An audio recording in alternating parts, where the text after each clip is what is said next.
कितने डीबी बनाए?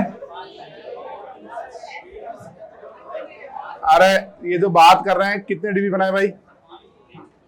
3 बनाए। और कितने दिए थे? 3 ही दिए थे। हो गए तीनों? कोई डाउट है तो पूछो तीनों डीबी में से।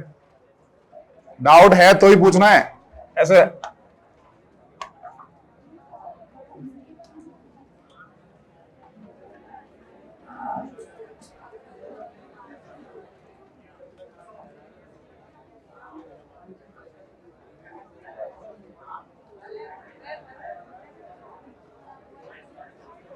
क्या भाई, कौन सा है?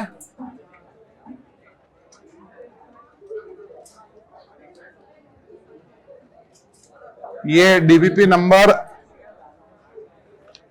ये डीपी नंबर 12 के अंदर जो क्वेश्चन नंबर 2 है ना, इसमें आरएस कॉन्फ़िगरेशन निकालना है। तो बताओ ऊपर वाले में आरएस कॉन्फ़िगरेशन कैसे निकालोगे? नहीं, आ रहा वो अच्छी बात है, निकालोगे कैसे? उसके लिए 4th डैश पे होना चाहिए ना। तो क्या करोगे? उस पर एक पेयर चेंज कर दो ना उसका। यानी डीपी नंबर 12 सेकंड के ए में एच और एम ई को चेंज कर दो। 4th अगर डैश पे नहीं है ना, क्वेश्चन नंबर कौन सा देख रहे हो तुम? 12 का सेकंड का सेकंड। तो उसमें देखो बी में तो डायरेक्ट आरएस कॉन्फ़िगरेशन आ जाएगा। Acid first priority, phenyl second, methyl third, anti clockwise S.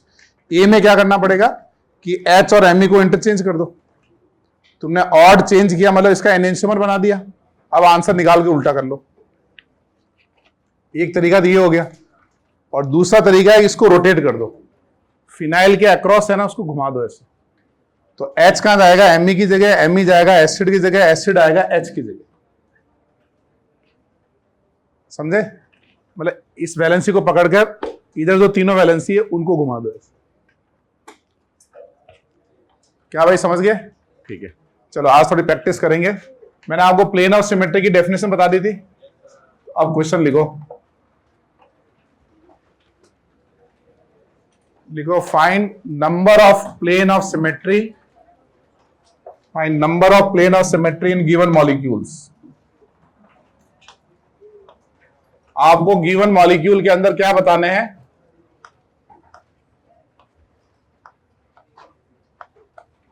कितने प्लेन ऑफ सिमेट्री है ये बताना है।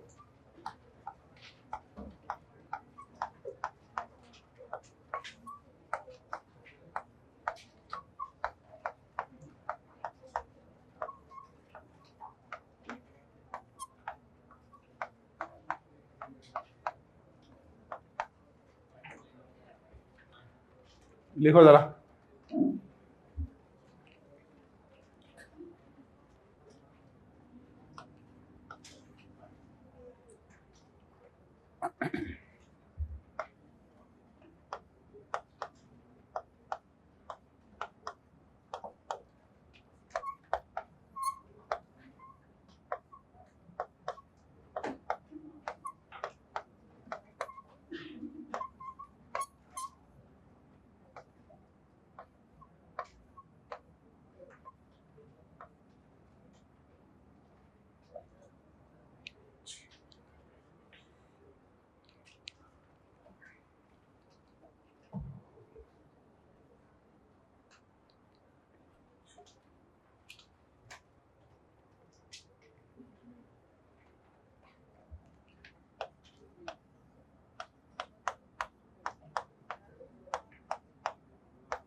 बिना डिस्कस किए करना है, अपना आंसर लिखना है।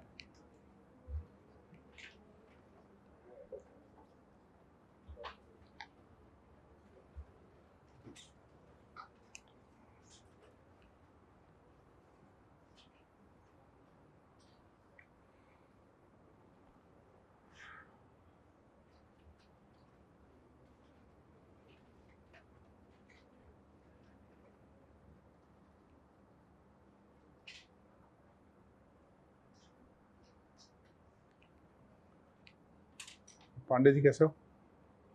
ठीक हो?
हो गया भाई?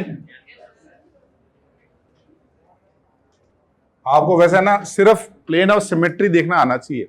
अगर आपको नंबर देखना आ रहा है ना तो और इजी हो जाएगा क्वेश्चन अपना, है ना। ए में बताओ कितने प्लेन ऑफ सिमेट्री नजर आ रहे हैं?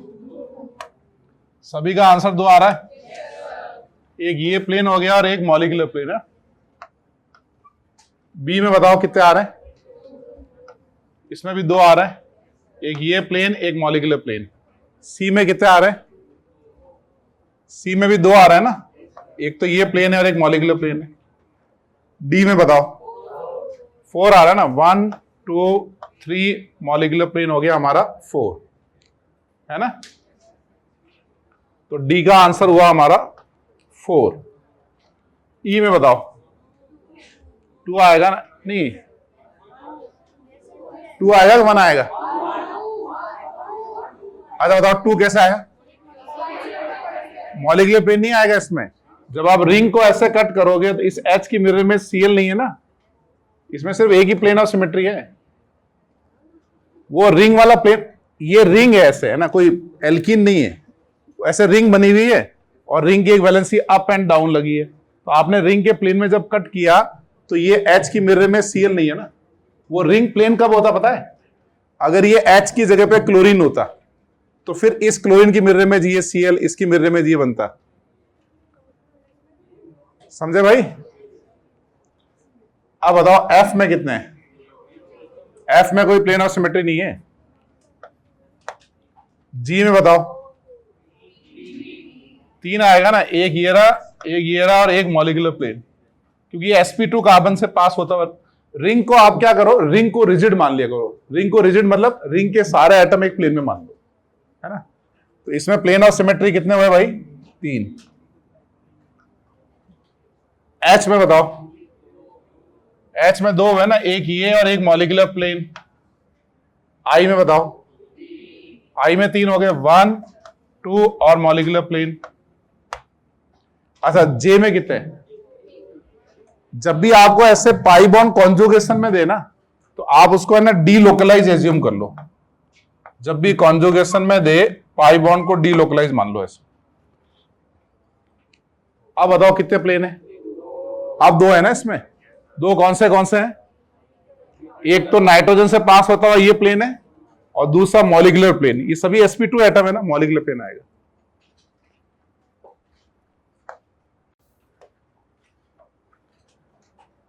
क्या भाई समझ गए, आगे बढ़े, एग्जाम्पल और निकालते हैं।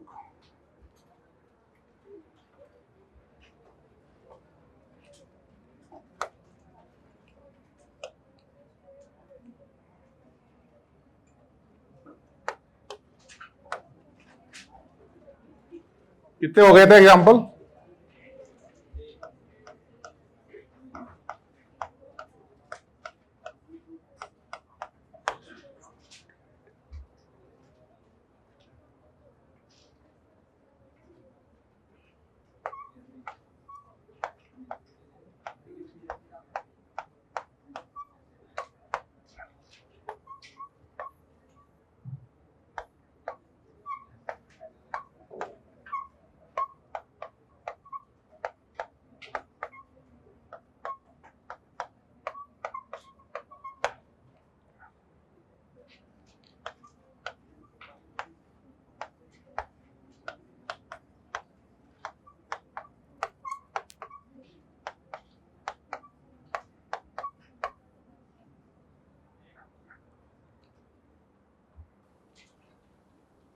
इसके अंदर मॉलिक्यूलर प्लेन ऑफ सिमेट्री है। ये देखो सारे एटम एक प्लेन में है ना, ये ट्रांस ज्योमेट्री है और इस सर्किल से पता चल रहा है सारे एटम को कट करते हुए एक मॉलिक्यूलर प्लेन ऑफ सिमेट्री आ रही है ट्रांस एल्कीन के अंदर है। अब दूसरा देखो, अब ये सिस एल्कीन में भी मॉलिक्यूलर प्लेन ऑफ सिमेट्री है। वैसे 2 प्लेन ऑफ सिमेट्री है, एक मॉलिक्यूलर प्लेन है और एक उस एल्कीन के परपेंडिकुलर भी है। तो इसमें 2 प्लेन ऑफ सिमेट्री है, मॉलिक्यूलर प्लेन और एल्कीन के परपेंडिकुलर।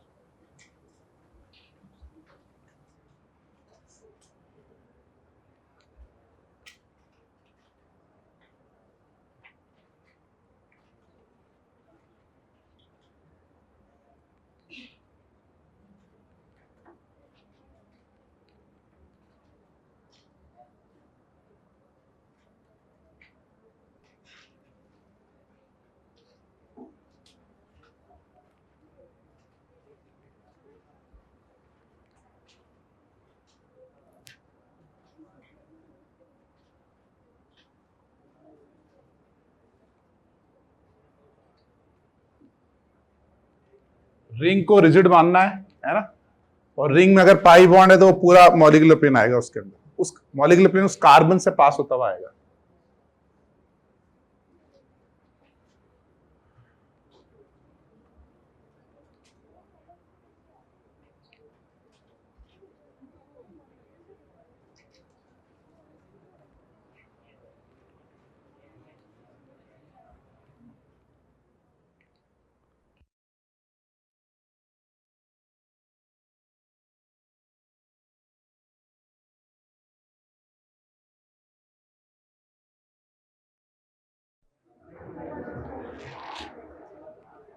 क्या सोच लिया भाई,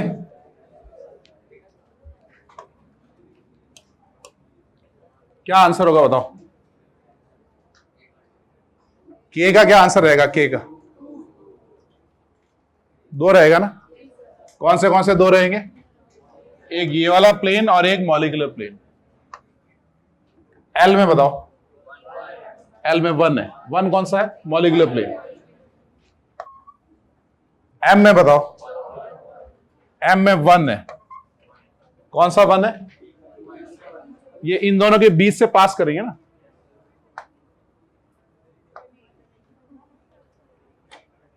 है ना, ये कार्बन इस कार्बन की मिरर इमेज है, यानी left hand side is mirror image of right hand side. ऐसे है ना इक्लिप्स, ऐसे 20 से प्लेन पास कर देंगे। हाँ भाई, एन बताओ, एन 1 होगा या 2 होगा?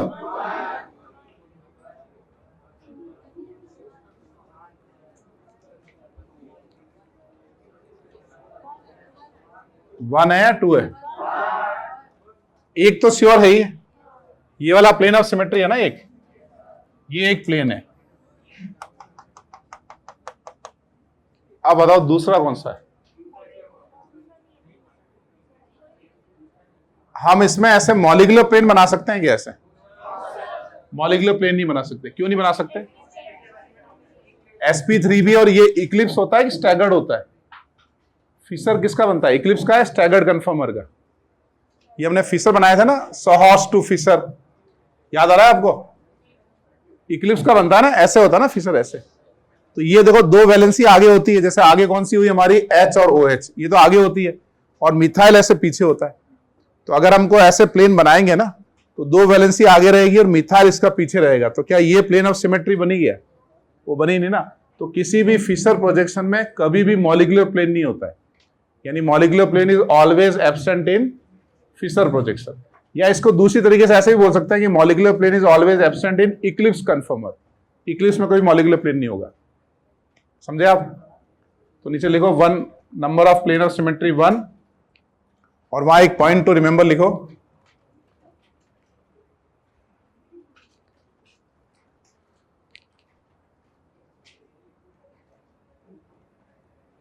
पॉइंट टू रिमेंबर में क्या लिखोगे?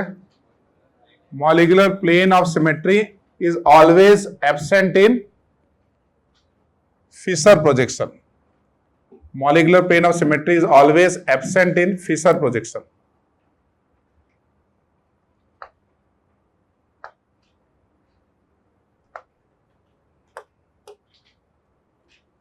समझ गए भाई? नेक्स्ट लिखो,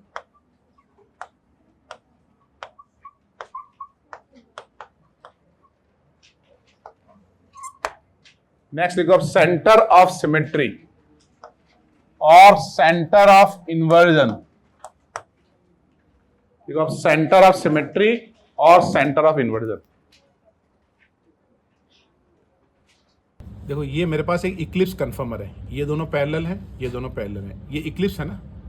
अब इक्लिप्स में सेंटर ऑफ सिमेट्री नहीं होगी। क्यों नहीं होगी? कि अगर हम इक्लिप्स कन्फर्मर में इन दोनों को कनेक्ट करें तो ये तो यहां से पास हो रहा है, जबकि सेंटर यहां है। ऐसे ही इन दोनों को कनेक्ट किया तो यहां से पास हो रहा है, सेंटर तो यहां है। ऐसे ही नीचे वाले देखो, अगर मैं इन दोनों को कनेक्ट करता हूँ तो यहाँ से पास होगा ना, सेंटर ऑफ सिमेट्री नहीं होगी।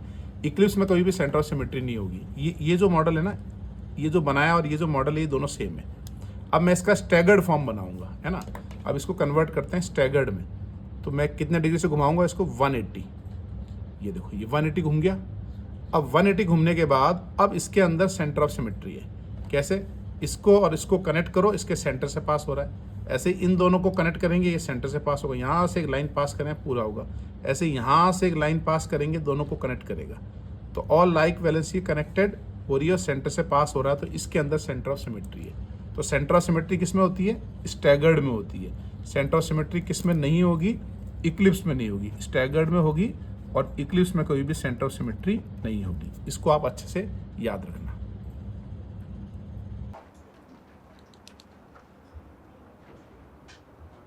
यार तुम लोगों ने डीपी में कोई डाउट नहीं पूछे? बनाई ना तुम लोगों ने? कितने लोगों ने बनाई? Very good. कितने लोग बनाना चाहते थे लेकिन कुछ दूसरे इंपॉर्टेंट काम की वजह से बना नहीं पाए?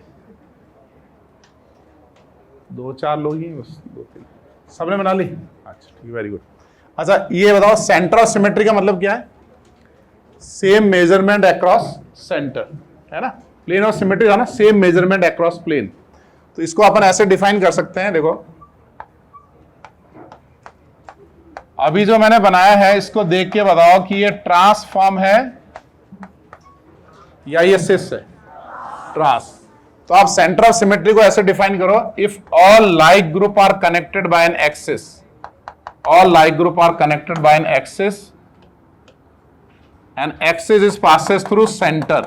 जितने भी लाइक ग्रुप है ना, उसको आपको एक एक्सिस से कनेक्ट करना, और एक्सिस कहां से पास होनी चाहिए, उसके सेंटर से, तो उसको बोलेंगे सेंटर ऑफ सिमेट्री। समझे आप कि लाइक ग्रुप को कनेक्ट किया एक्सिस से, और अगर वो सेंटर से पास हो गया तो वो सेंटर ऑफ सिमेट्री हुई। अब आप इसको ऐसे भी देखो, एक और तरीके से डिफाइन कर सकते हो कि if an axis is drawn from centre and like group encountered at equidistance, axis drawn from centre and like group encountered at equidistance is known as centre of symmetry.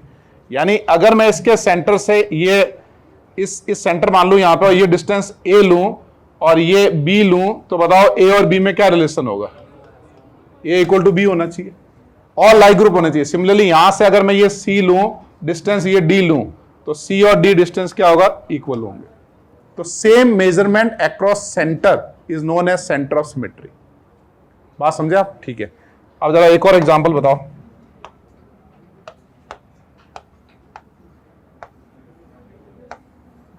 अभी जो मैंने ये ring बनाया है ना, 4 member ring, fluoro chloro और यहां ले लिया फ्लोरो और क्लोरो। अब बताओ इसमें कोई सेंटर ऑफ सिमेट्री है क्या? बोलो भाई, इसमें नहीं है सेंटर ऑफ सिमेट्री। इसमें क्यों नहीं है? हाँ, इन दोनों को कनेक्ट करेंगे तो ऊपर से निकल जाएगा ना वो। इसमें बताओ सेंटर ऑफ सिमेट्री कब होगी? हाँ, अगर वो ट्रांसफॉर्म लेंगे ना, इसको थोड़ा चेंज करते हैं, इसको यहां लेते हैं क्लोरीन और यहां लेते हैं फ्लोरीन। तो इसका मतलब ये हो गया कि अगर मैं इसको क्लोरीन क्लोरीन को कनेक्ट करूंगा, फ्लोरीन फ्लोरीन को कनेक्ट करूंगा, तो बताओ क्या ये सेंटर ऑफ सिमेट्री है या नहीं है? और अगर इसमें सेंटर ऑफ सिमेट्री है ना, तो अगर आपने इसकी मिरर इमेज बनाई तो इसमें और इसकी मिरर इमेज में क्या रिलेशन होगा? आइडेंटिकल। जो भी सिमेट्रिकल मॉलिक्यूल होते हैं वो अपनी मिरर इमेज से क्या करते हैं? सुपर इम्पोज, आइडेंटिकल होंगे। बात समझे आप? तो पहले सेंटर ऑफ सिमेट्री की डेफिनेशन लिखो।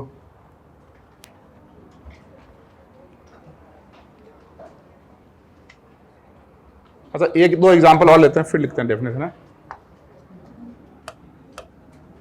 वापस पीछे चलेंगे। अभी ये अभी जो मैंने बनाया है, ये इक्लिप्स कन्फर्मर है या बताओ ये स्टैगर्ड है? ये स्टैगर्ड है ना। इसमें देख के बताओ सेंटर ऑफ सिमेट्री है क्या? बोलो भाई, है ना सेंटर ऑफ सिमेट्री। बस इनको कनेक्ट कर देंगे दोनों को, एच एच को कनेक्ट करेंगे और बी आर को कनेक्ट करेंगे, तो यस सेंटर ऑफ सिमेट्री। ऐसे डी वाला ऑप्शन ले लो, Eclipse कन्फर्मर।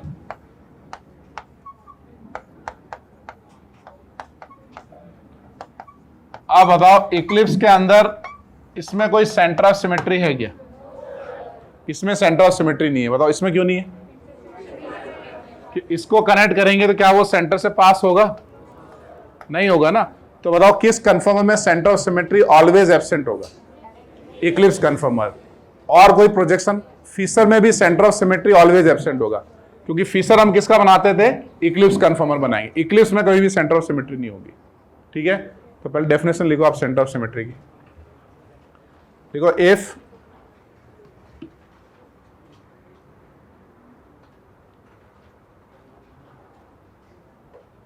if all like group are connected by an axis,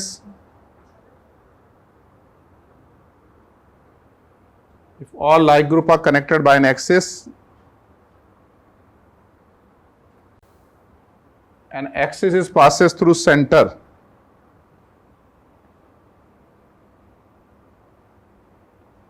if all like group are connected by an axis is passes through center is known as center of symmetry. Is known as center of symmetry.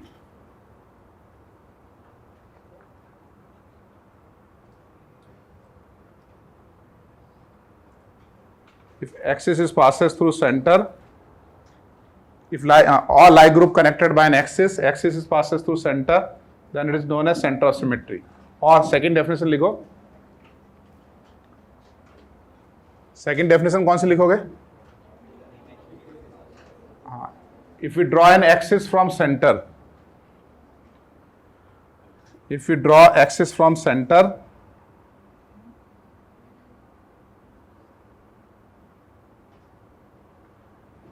if you draw axis from center and like group encountered at equidistance,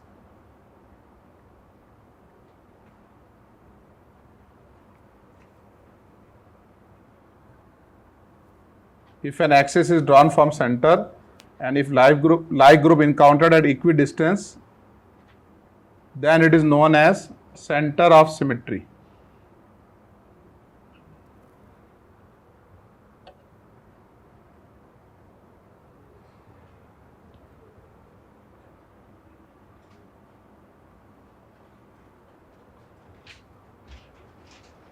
Then it is known as center of symmetry. अब ये नीचे example लिखो, ए और B example लिखो।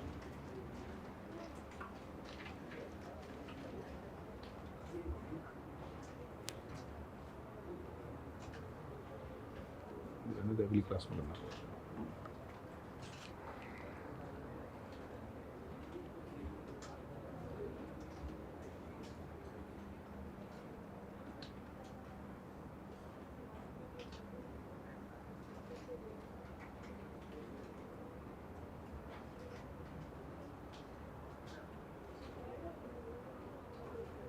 हमारे अंदर centre of symmetry है नहीं है ना हमारे अंदर?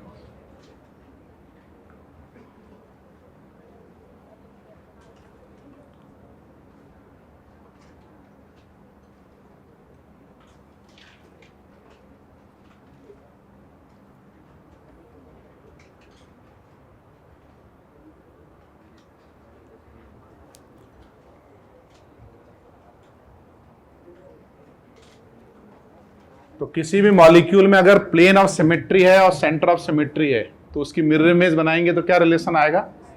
आइडेंटिकल। मतलब आप उसको रखोगे ना, सुपर इम्पोज हो जाएगा वो। तो सुपर इम्पोजेबल देखने का डायरेक्ट शॉर्ट ट्रिक समझ लो इसको कि भाई दो मॉलिक्यूल में रिलेशन निकालने हैं तो बार बार अपने को सुपर इम्पोज करवाना पड़ेगा। हम सीधा देखेंगे सिमेट्री की मिरर इमेज है तो वो सुपर इम्पोज होगा ही होगा वो। समझे आप? दोनों एग्जाम्पल लिख लिए सबने? आगे वाले दोनों और आगे बढ़े। सी और डी लिखो।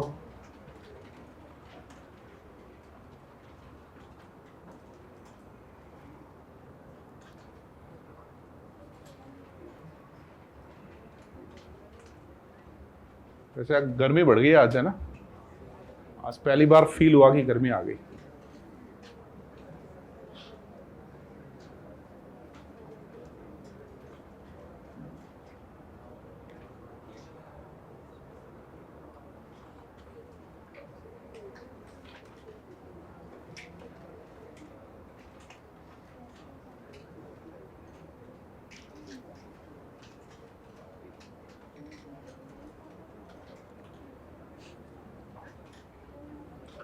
IIT खड़गपुर ने एक नया रूल निकालना है।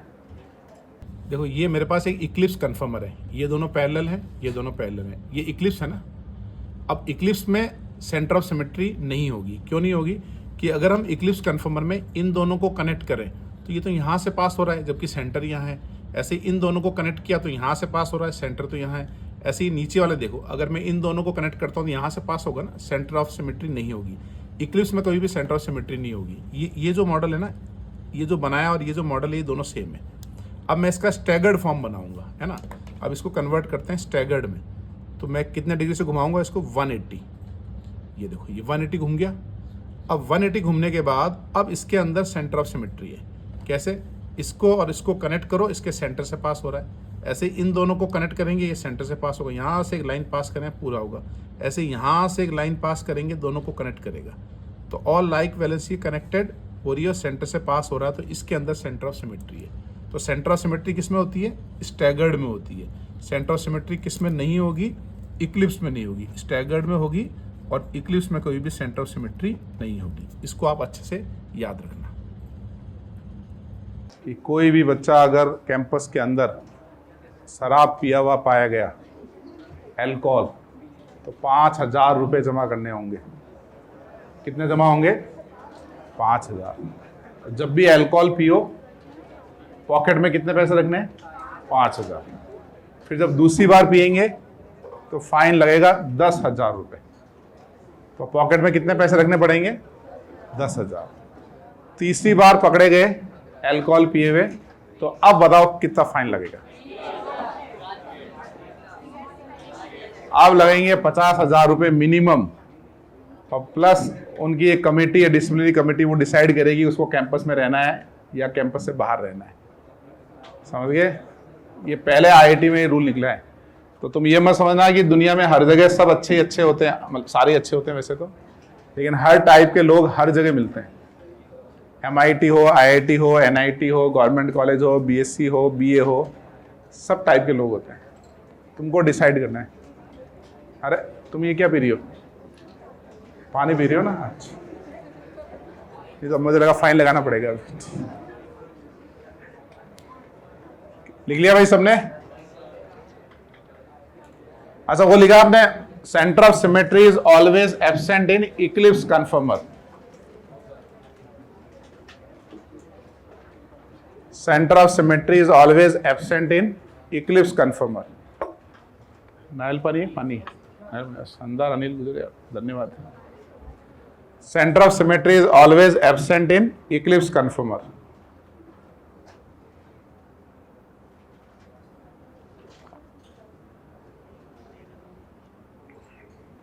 नायल पानी में क्या क्या होता है बताना जरा। नायल पानी में क्या क्या होता है? इलेक्ट्रोलाइट है ना, नेचुरल इलेक्ट्रोलाइट। तो हम जब थकते हैं ना, तो हम भूख की वजह से थोड़ी थकते हैं, हम किस वजह से थकते हैं? सॉल्ट, है ना। और अब गर्मी आ गई तो डिहाइड्रेशन होगा, तो आपको कई बार थकान लगे ना, तो आप समझ लेना कि डिहाइड्रेट हो रहे हैं अपन। और डिहाइड्रेशन की डेफिनेशन ये नहीं प्यास लगना मतलब डिहाइड्रेशन, बॉडी इंटरनली डिहाइड्रेट होती है कंटिन्यूस, है ना। तो अपने को क्या करना चाहिए? शानदार नारियल पानी, बढ़िया इलेक्ट्रोलाइट है एकदम। जब भी थकान लगे एक नारियल पानी पी लिया करो। वैसे तुमको रेगुलर पीना चाहिए, आप महीने में 15 दिन करीब। और वैसे तुम्हारी इच्छा हो रही होगी वाइब्रेंट प्रोवाइड करा दे तुम्हें। देखो ये हमारी सिस ज्योमेट्री है ना, सिस ज्योमेट्री में सेंटर ऑफ सिमेट्री नहीं है। दोनों लाइक ग्रुप को कनेक्ट करेंगे तो सेंटर से पास नहीं हो रहे, तो सिस के अंदर सेंटर ऑफ सिमेट्री एब्सेंट है। अब ये ट्रांस ज्योमेट्री में देखो, डायगनली अगर हम सारे ग्रुप को कनेक्ट करें तो सेंटर से पास हो रही है, तो इसका मतलब इसमें सेंटर ऑफ सिमेट्री है, यानी ट्रांस के अंदर सेंटर ऑफ सिमेट्री है। और ये भी ट्रांस ज्योमेट्री है, रिंग है, तो सारे लाइक एटम को कनेक्ट करते हैं तो सेंटर से पास हो रहा है, तो all like group connected by an axis passes through. वैसे एक जूस कॉर्नर होना चाहिए यार। अंदर आए बच्चे अपने हिसाब से बोले भाई कौन सा किसको जूस पीना है, और मैं तो कह रहा हूँ उसके सामने एक आइसक्रीम कॉर्नर भी होना चाहिए कि किसको क्या आइसक्रीम खानी है, और ये सारी सुविधाएं फ्री होनी चाहिए।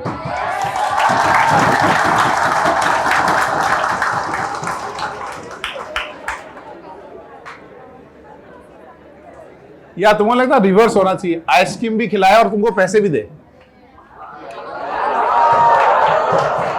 ये वाला कैसा रहेगा?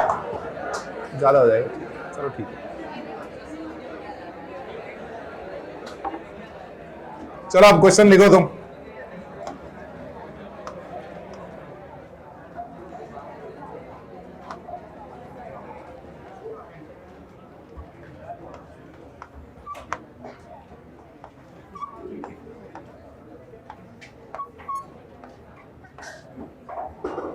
इसमें देख के बताओ कि सेंटर ऑफ सिमेट्री है या नहीं है। ई में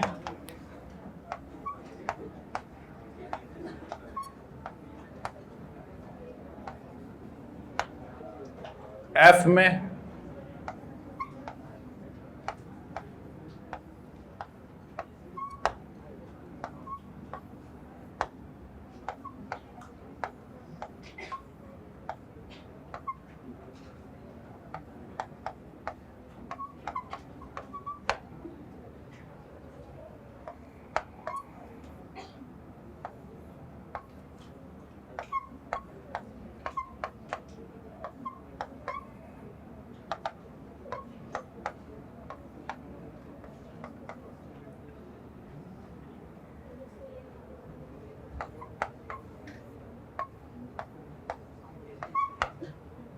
इन सब में देखो किसमें सेंटर ऑफ सिमेट्री है।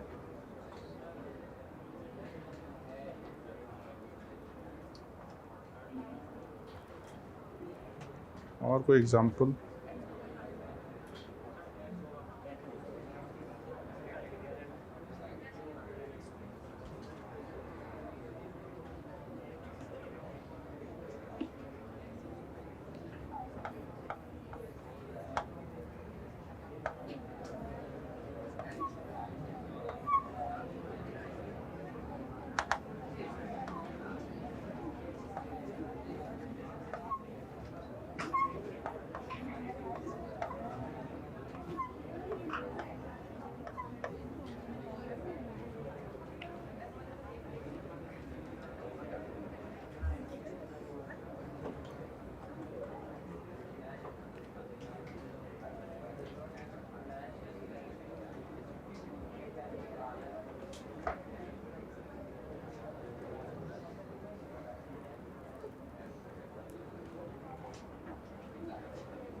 आराम से लिखो और सोचो क्या आंसर आ रहा है।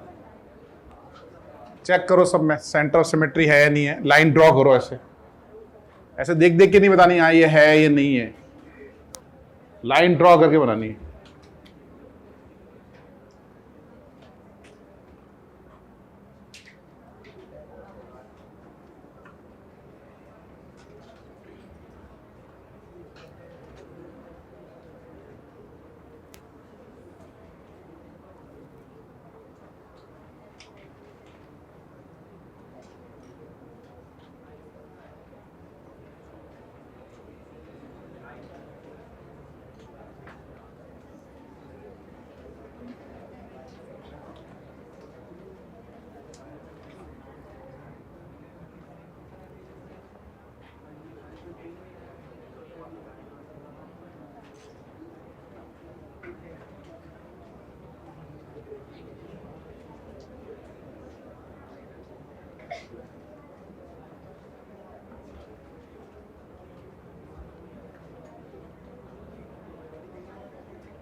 सबने सोच लिया भाई? क्या आंसर होगा बताओ? ई में अपना सेंटर ऑफ सिमेट्री है, ये है ना। एफ में नहीं है। जी में है ना सेंटर ऑफ सिमेट्री। एच में भी है सेंटर ऑफ सिमेट्री। आई में है क्या? है या नहीं है? आई में सेंटर ऑफ सिमेट्री है या नहीं है? Centre of symmetry is absent in I. I में क्यों नहीं है? ऑल लाइक ग्रुप, अगर एक भी अनलाइक ग्रुप है तो फिर सेंटर ऑफ सिमेट्री नहीं होगा।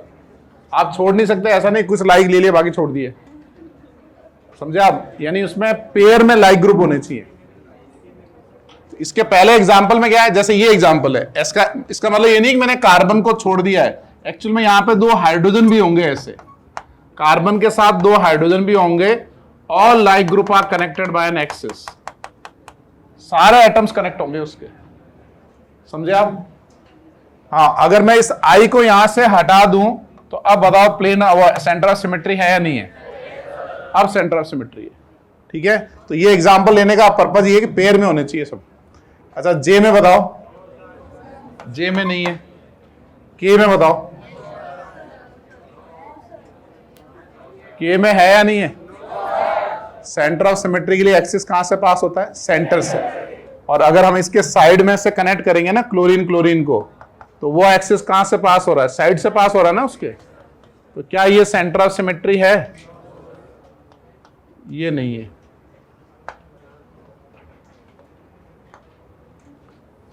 समझे भाई? ठीक है, नेक्स्ट लिखो। अच्छा ये बताओ, इसमें से कितने मॉलिक्यूल कायरल हैं? Number of molecule which are chiral.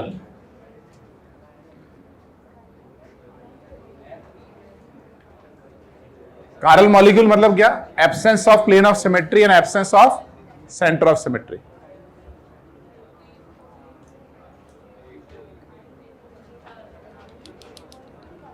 क्या आंसर है बताओ?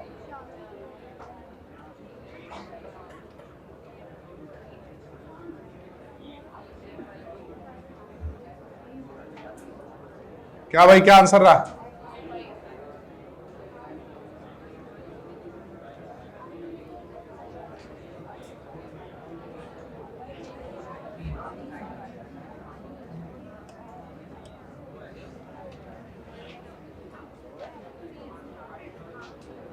अच्छा ये बताओ, ये तो पहला वाला है ना, इसमें तो सेंटर ऑफ सिमेट्री है नहीं, ये कैसा है हमारा?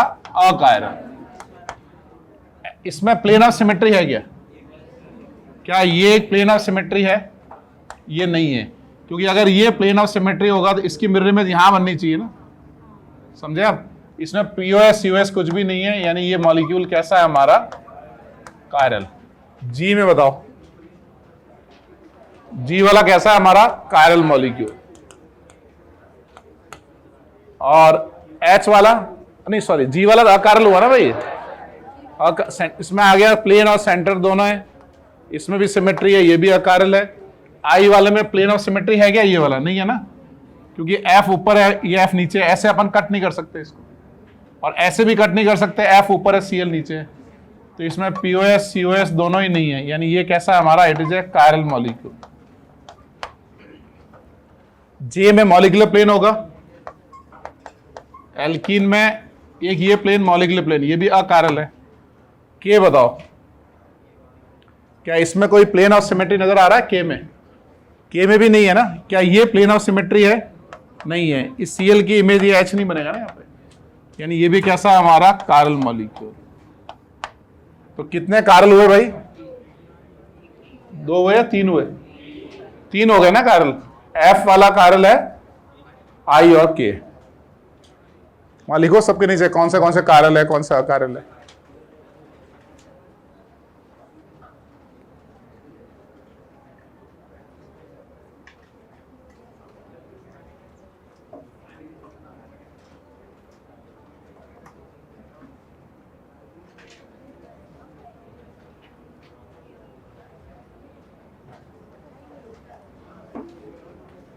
लिख लिया सबने? आगे बढ़े।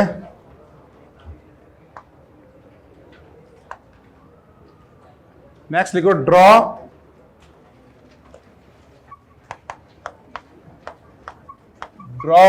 All isomer of C6H12. Draw all isomer of C6H12 having cyclobutane ring.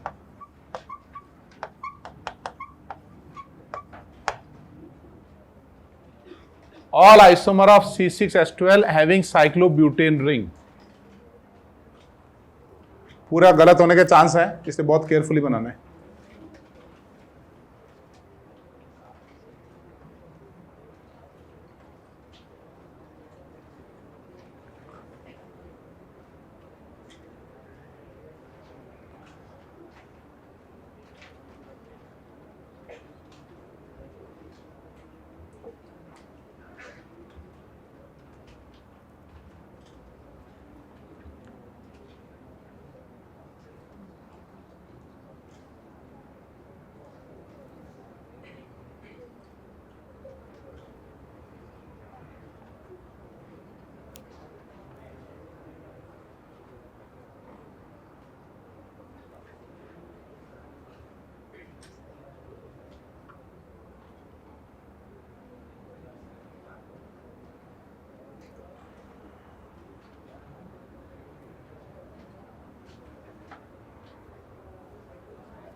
कितना आंसर रहा? 4 बहुत कम है, थोड़ा ट्राई करो। मैंने पहले बता दिया था गलत होने के पूरे चांसेस हैं।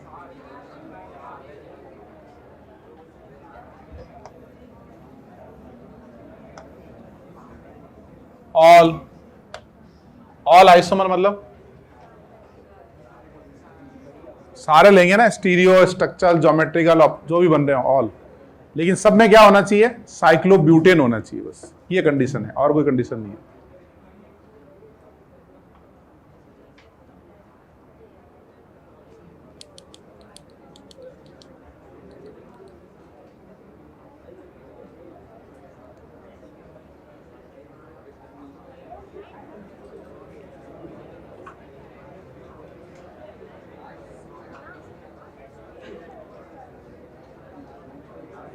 क्या क्या आंसर आया बताओ? 7 आया। कितने लोगों का 7 आंसर आया? बहुत बढ़िया, वेरी गुड। इनके लिए ताली बजाई जाए। 7 एकदम बढ़िया। अरे ताली भी, मतलब तुम कंजूस यार, हाथ दबोगे यार। दूसरों की तारीफ करने में भी दिक्कत हो रही है। 7 आंसर है इसका, बनाओ।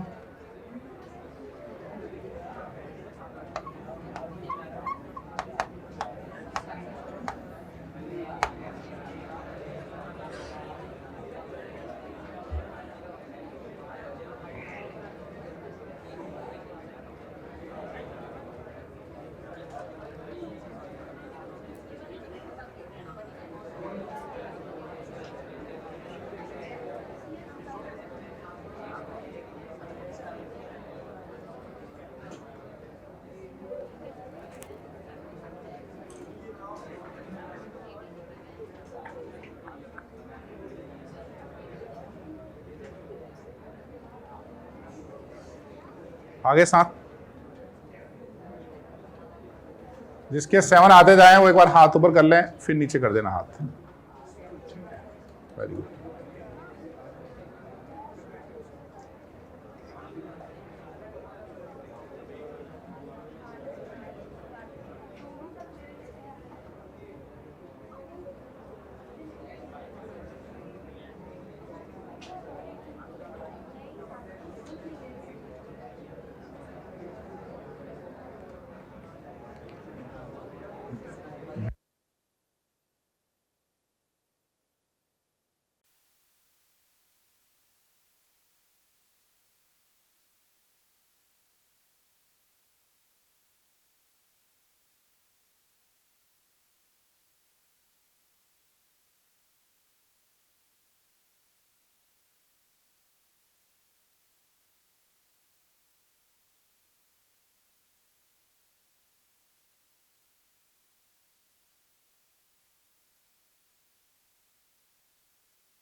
बहुत बढ़िया, वेल डन।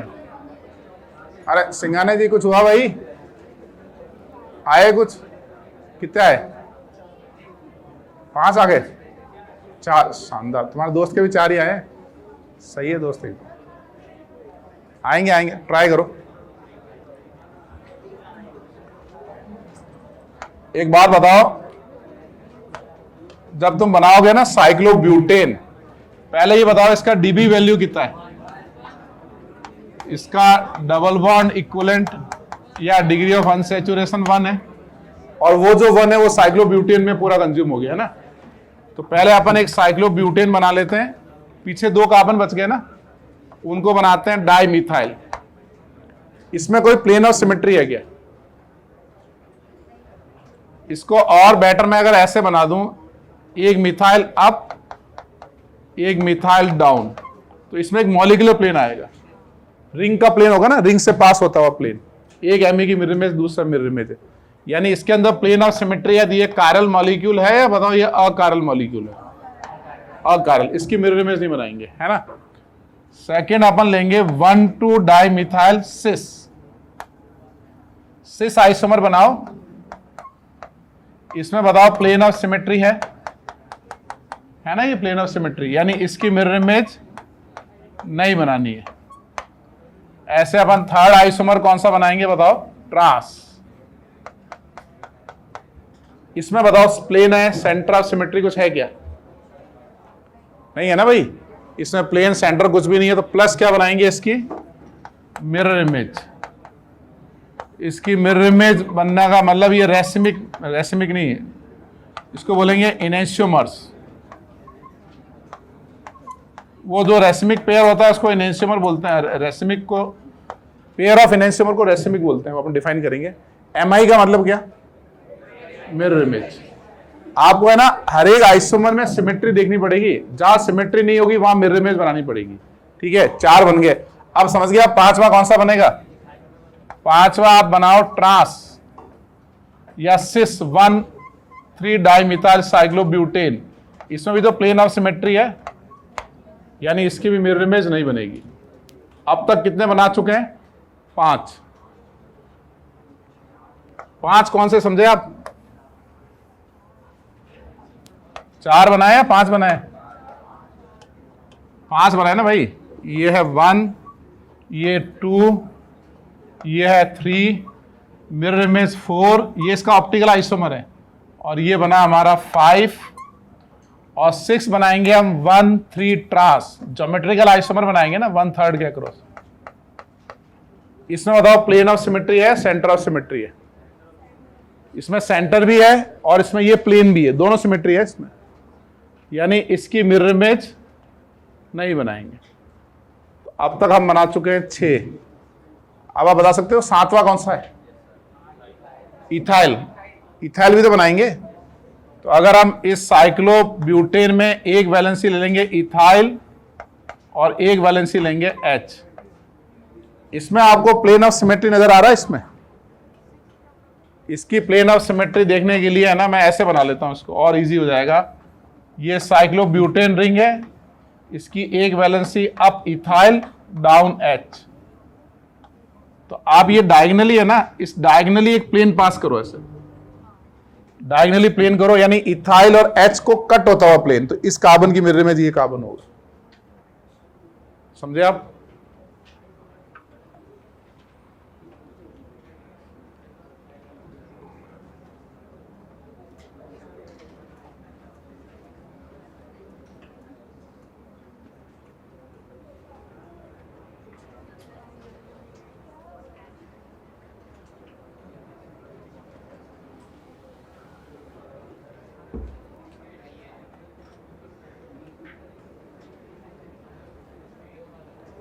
क्या भाई समझ गए?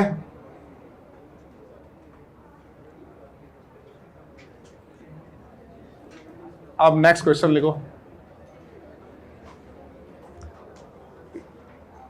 इस बार भी गलती होने के चांस है, लेकिन ढंग से बनाना है। मतलब ये क्वेश्चन मैंने इसलिए ये समझाना कि जब अपन टोटल आइसोमर बनाते हैं ना, तो हर एक जगह सिमेट्री चेक करनी पड़ेगी, है ना, उसके ऑप्टिकल आइसोमर भी बनाने पड़ेंगे। नीचे लिखो draw all isomer of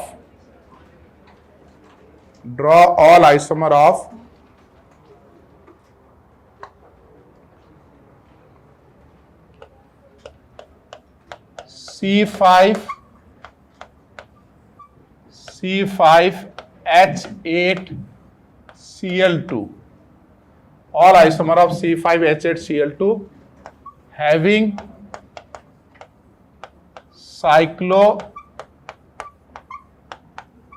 cyclopentane ring.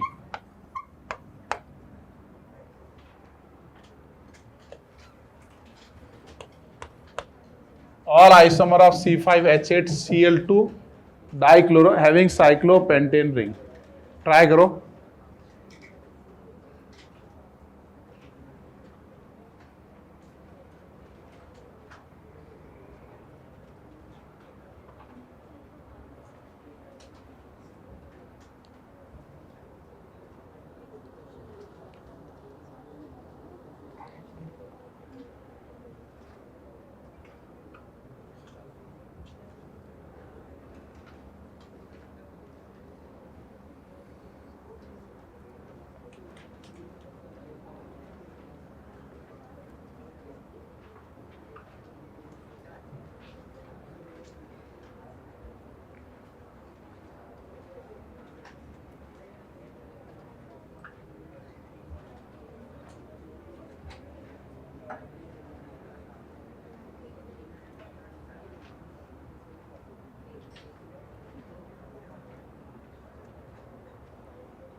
Answer आ गया।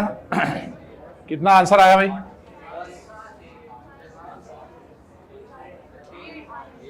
8, 5। जब मैंने आपको शुरू में पढ़ाना स्टार्ट किया था 11th में ऑर्गेनिक केमिस्ट्री, मैंने एक बात बोली थी कि अगर स्ट्रक्चर गलत बनेंगे ना तो सिमेट्री गलत बनेगी, सिमेट्री गलत बनेगी तो रिएक्शन भी गलत होगी। मतलब रिएक्शन, मॉलिक्यूल का स्ट्रक्चर तो पता होना चाहिए ना प्रॉपर। तो सबसे पहली बात है कि आपने इसमें सबसे इंपॉर्टेंट चीज पता है क्या है? कि आपको सही तरीके से साइक्लोपेंटेन बनाना आना चाहिए। क्या आप साइक्लोपेंटेन ऐसे बनाओगे? ये जो एंगल है, क्या ये साइक्लोपेंटेन में 90 डिग्री होता है? नहीं होता ना। साइक्लोपेंटेन को प्रॉपर बनाना है आपको।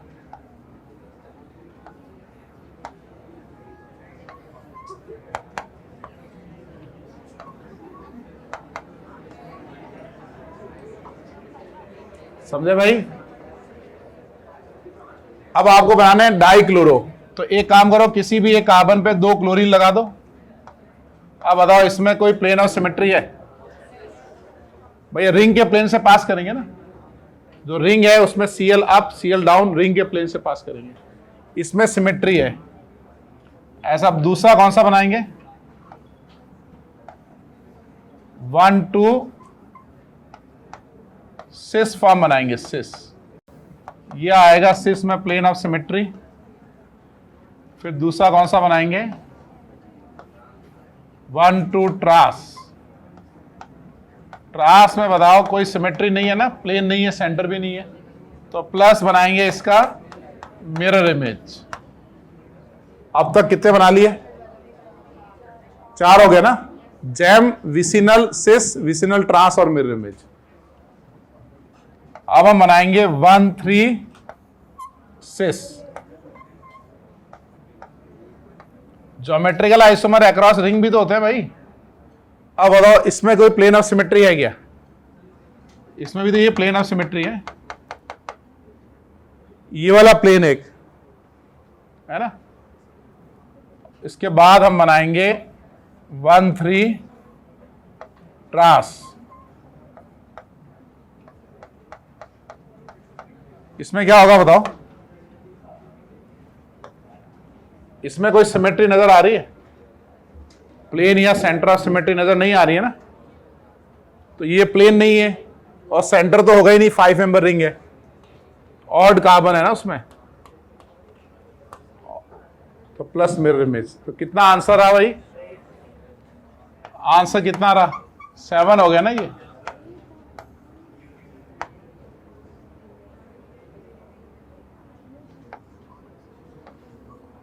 वन 2 3 4 5 6 7।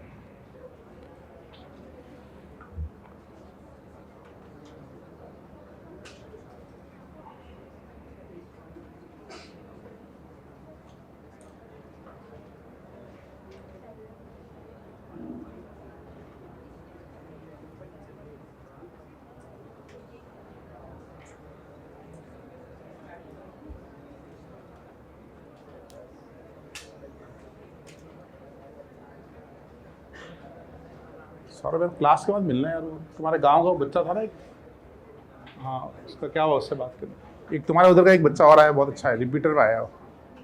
उसका वो बिहार का वो है, उस जोन का, हिंदी मीडियम का है शायद। वो 2 साल कोचिंग वोचिंग नहीं किया उसने, और खुद ही पढ़ा वो। अभी आया रिपीटर में।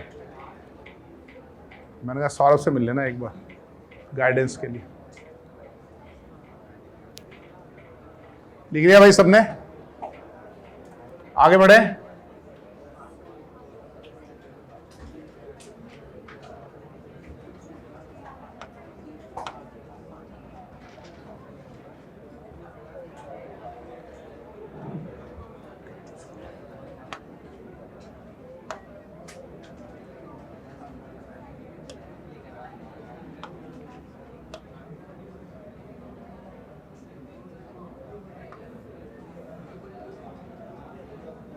शानदार हो रहा है।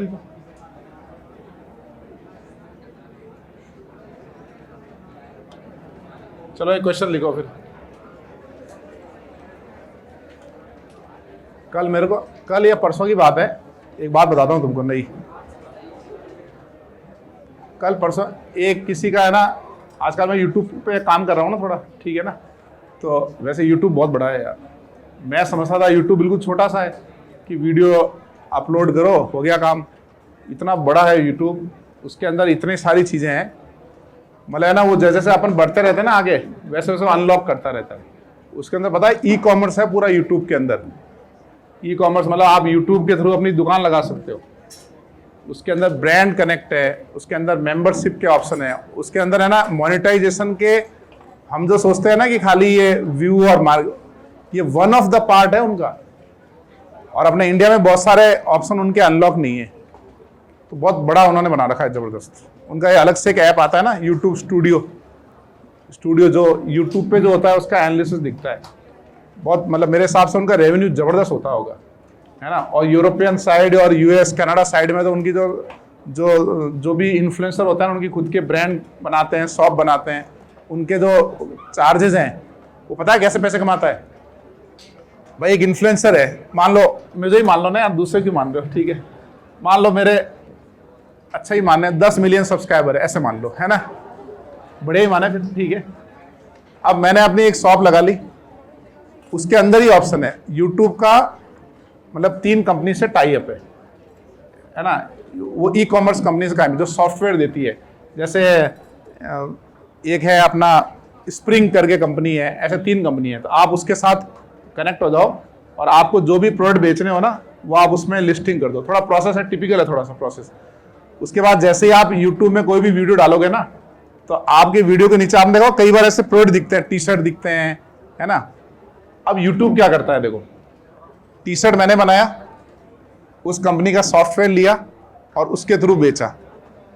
यूट्यूब किससे पैसा लेता है पता है? दोनों से। कि आप हमारा यूट्यूब पे बेच रहे हो तो आप हमें कमीशन दो। फॉर एग्जांपल 5-7% ले लिया। उस सॉफ्टवेयर वाली कंपनी जो जिसका सॉफ्टवेयर लिया है उस पर बिक रहा है, उससे भी पैसे लेता है। तो मतलब सेल हो रही है एक प्रोडक्ट की और कमीशन मिल रहा है उसको डबल, है ना। सॉफ्टवेयर कंपनी भी देगी, हम भी देंगे, और देना पड़ेगा क्योंकि सब तो यूट्यूब के थ्रू ही हो रहा है। तो इस तरीके उनका रेवेन्यू मॉडल बहुत ज़बरदस्त है, बहुत शानदार तरीके से। मेरे हिसाब से है ना, वो बहुत बड़ा पैसा कमाते होंगे मंथली। और सारे इन्फ्लुएंस ये, और इन्होंने एक और चीज़ कर रखी है। इंडिया में जैसे मान लो किसी वीडियो पे 10 लाख व्यू आ रहे हैं तो बहुत कम पैसा देते हैं वो, और वही 10 लाख व्यू अगर यूएस में आ जाए तो बहुत ज़्यादा पैसा देते हैं। तो मेरे को लग रहा है वो रिलेटेड टू है, इकोनॉमी से रिलेटेड है, करेंसी से रिलेटेड है। कि भाई अपना जैसे अपने रुपए में देते हैं ना भाई, कि भाई यार चलो 1 लाख लोगों ने देखा तो ये लो तुम 500 रुपये ले लो, या मतलब 1000 रुपये ले लो, और वो उधर डॉलर में पे करता है। तो पेइंग एशिया के लोगों के साथ कम पे करता है, यूएस वालों को ज़्यादा पे करता है, उसने हिसाब से बना रखा है। तो वो तो सेकेंडरी बात हो गई यूट्यूब की, बहुत बड़ा है मतलब, है ना। तो मेरे को यूट्यूब पे एक बच्चे का कमेंट आया कि सर मैंने वाइब्रेंट में पढ़ा था और उसका मतलब पता नहीं क्या हुआ, भगवान जाने, पेरेंट था या क्या था। तो वो उसका एक नेगेटिव कमेंट था। तो उसमें लिखा था कि मैं तो वाइब्रेंट में एडमिशन कराया था लेकिन मेरा कुछ हुआ नहीं ऐसा, है ना। अब वो पेरेंट था या पता नहीं क्या था, मेरे को पेरेंट ही लगा हुआ है ना। तो मैंने खैर उसको जवाब आप कुछ नहीं दिया। वो जो यूट्यूब मेरा एक और बंदा देखता है तो उसने मेरे को बताया। तो मैं दिन में 2 बार खोलता हूँ, जितने कमेंट होते हैं उस पर जवाब दे देता हूँ। तो मेरे दिमाग में एक पॉइंट आया, मैंने यार कोचिंग इंस्टीट्यूट में एडमिशन कराने से अगर आईआईटी नीट में एडमिशन होता हो तो फिर तो यार मज़े आ जाएंगे एकदम। तो मेरा मन कह रहा था कि मैं उसको ये लिखूं कि जितने पैसे वाइब्रेंट लेता है ना, उससे मैं 10 गुना पैसे देने को तैयार हूँ। कितने पैसे दूंगा मैं? 10 टाइम्स। अगर वाइब्रेंट की फीस 1 लाख है, मैं 10 लाख रुपए दूंगा। तुम मुझे बता दो कौन सा इंस्टीट्यूट है जो ये गारंटी दे दे कि मेरे बच्चे की आईआईटी में रैंक आएगी। और मुझे 100,000 रैंक भी नहीं चाहिए, मुझे 5,000, 8,000, 10,000 रैंक आएगी, चलेगी, मेरे को कोई दिक्कत नहीं है। लेकिन अगर मेरे बच्चे की कोई गारंटी दे रहा हो कि भाई रैंक आएगी, तो 10 गुना मैं कम बताऊँ ना, मैं ईमानदारी से बोल रहा हूँ, 25 गुना पैसे दे दूंगा मैं। लेकिन उसको गारंटी लेनी पड़ेगी। तो कोचिंग इंस्टीट्यूट थोड़ी गारंटी ले सकता है भाई। कोचिंग इंस्टीट्यूट का रोल क्या है? कोचिंग इंस्टीट्यूट की पहले जिम्मेदारी है बच्चे का सिलेबस करवाना। उसकी ये जिम्मेदारी बिल्कुल नहीं है कि उसको समझाना तो अपनी कैपेबिलिटी के हिसाब से होगा वो, है ना। अपन घुसा थोड़ी सकते हैं उसके दिमाग में तो कोचिंग इंस्टीट्यूट की पहले जिम्मेदारी है उसका कोर्स टाइम पे करवाना। दूसरी कोचिंग इंस्टीट्यूट की जिम्मेदारी क्या है? अरे तुम सुन नहीं रहे हो, पहले सुनो। दूसरी कोचिंग इंस्टीट्यूट की जिम्मेदारी है कि उनके टेस्ट वगैरह करवाना। सुन नहीं रहे हो? चलो चलो। और तीसरी जिम्मेदारी बच्चों की सेफ्टी का ध्यान रखना है।